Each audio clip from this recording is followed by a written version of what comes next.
1, 2, 3.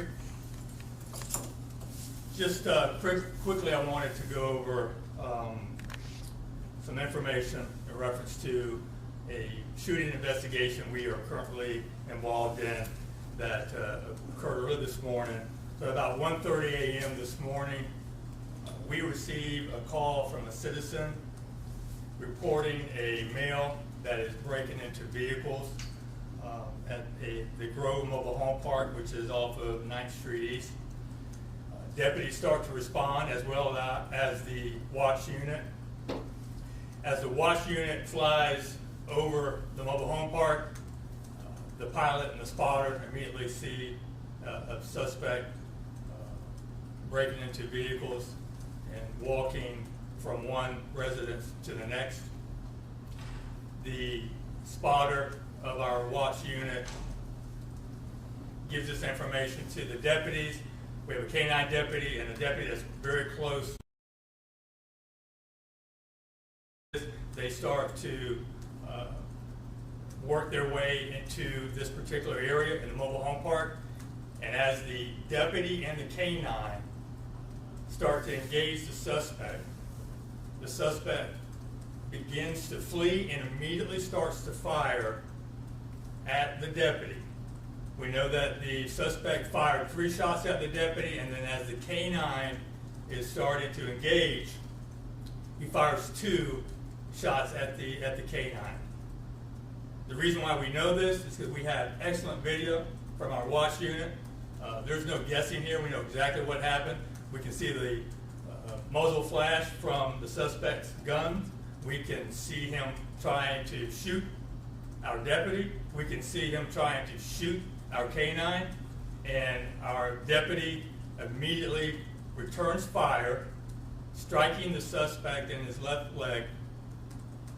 And at that time, we render aid to take,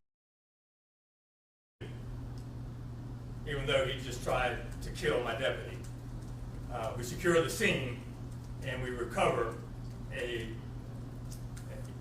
snub-nosed Taurus 38, which was used by the suspect to fire the deputies. I really want to thank God for protecting my deputy and protecting his K-9. This was a very close range shooting, 20 to 23 yards max. I mean, we're very lucky. We're very lucky to be able to stand here today and for me to be able to tell you that my deputy was able to go home last night to his family, along with his 4-legged partner, who we love just as much. But I want to tell you the reason that I'm here, what bothers me the most. You have heard law enforcement leaders throughout this Tampa Bay area continue to preach and to ask for the help of citizens when it comes to locking their doors.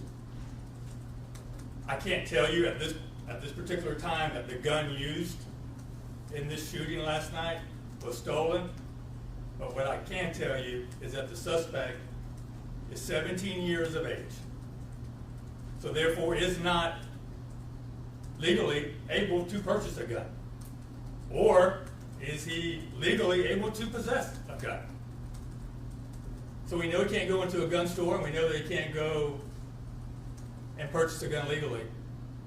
So I will be shocked if I don't come back and tell you several weeks from now that gun wasn't stolen from a previous vehicle burglary. I'll be shocked if that's not the case. But what we do know is that he did not obtain that gun legally. So I'm going to my brother sheriffs throughout the community have been preaching. We have got to do a better job securing our firearms and our vehicles. We have to do a better job locking our vehicles, because this is a crime of opportunity, and we can, if we work together, we can eliminate the opportunity that we keep giving these criminals, because they're going to keep using these guns, and they're going to keep victimizing innocent civilians and law enforcement if we don't start taking this seriously and doing the right thing. And the right thing is take your gun out of the car every night, secure it in your home, If you don't want to do that, secure it in your vehicle and lock your door. We're seeing way too many crimes being committed in this entire Tampa Bay area with stolen guns. And you know this to be true, because I know that each and every one of you have reported on this in the past. So this juvenile, even though he will be turning 18 here in about 8 or 10 days, has been arrested twice for breaking into vehicles. He's been arrested once for a domestic violence related offense. And I'm not really sure what these juveniles are being taught when we continue to arrest them and not hold them, that there are serious consequences to your actions. We're just letting them go right whatever they want to do without any accountability.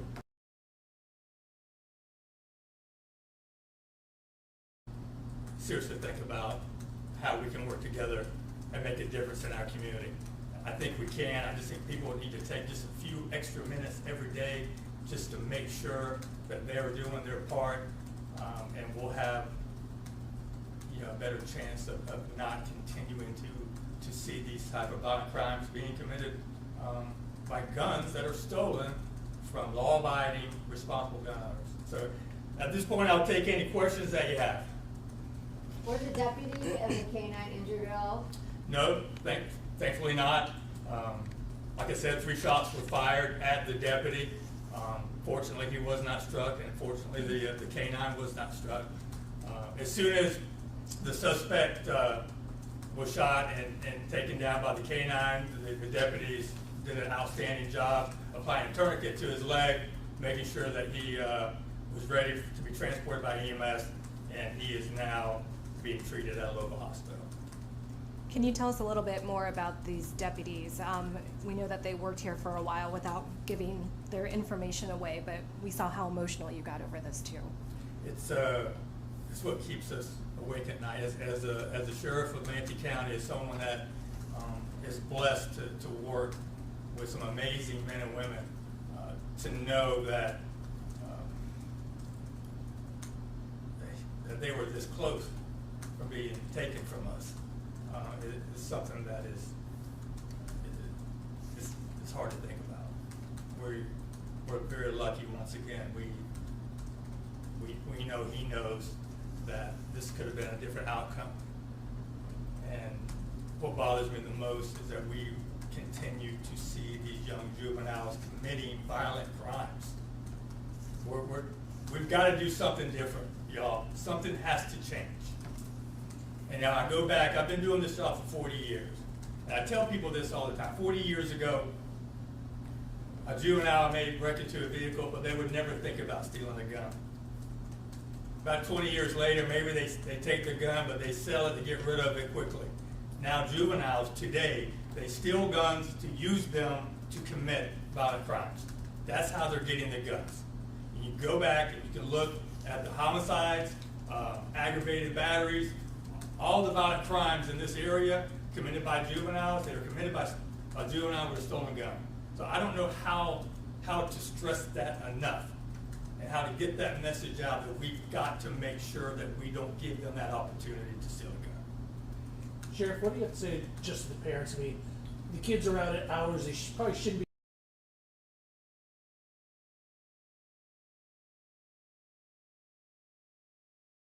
Parents, what's your message to parents about getting involved? Well, we all got to get involved. Now, I would tell you, I'm not sure of the structure of this young man's family, but I do know that he snuck out of the house last night and they did not know it. And he had, pillows on his bed. He had it covered up, just like, Ferris Bueller or whatever. He's trying to make sure they don't come in there and figure out that he snuck out the window. So, I can't talk to the involvement of the parents and the family of this young man, but it does appear that they had tried to do their best. But we have to be involved every day with our children. We have to check the phones. That's you have to know who they're hanging with and who they're talking to and what they're doing every single day, because if you miss something, it could be deadly.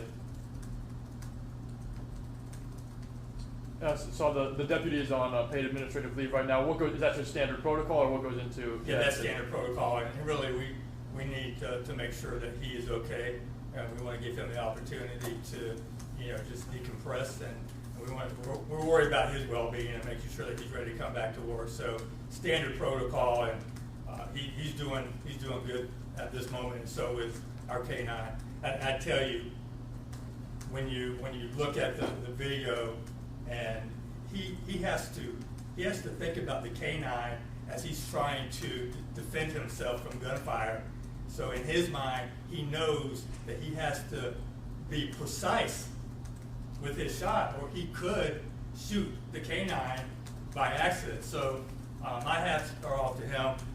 His training has served him well, and we will be here to make sure that all of his needs are met. And how do you kind of process something like this as a team? Like that first day back for him, how do you kind of make sure that everybody is doing all right, in the right headspace to get back to work? We peer support groups, we have specialists, but we're one big family. So when he comes back to work, we will all surround him with a big security blanket and make sure that he's exactly where he needs to be. So we take care of one another here at the Manatee County Sheriff's Office. Sheriff, talking about that video and just kind of watching it, knowing the outcome before you watch it, but just what are your emotions seeing it, watching it, knowing that?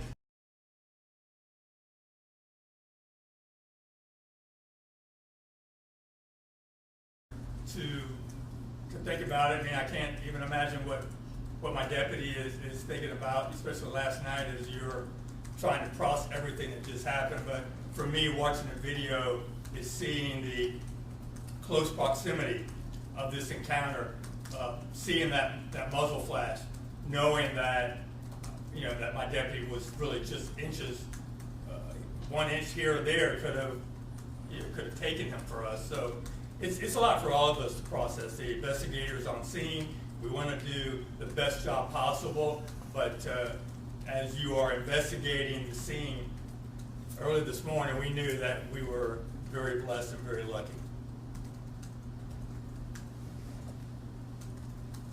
Anyone have anything else? Well, thank y'all so much. Happy New Year. Hopefully I won't see you much in 2024. God bless y'all. Thank you, Sheriff. Thank you.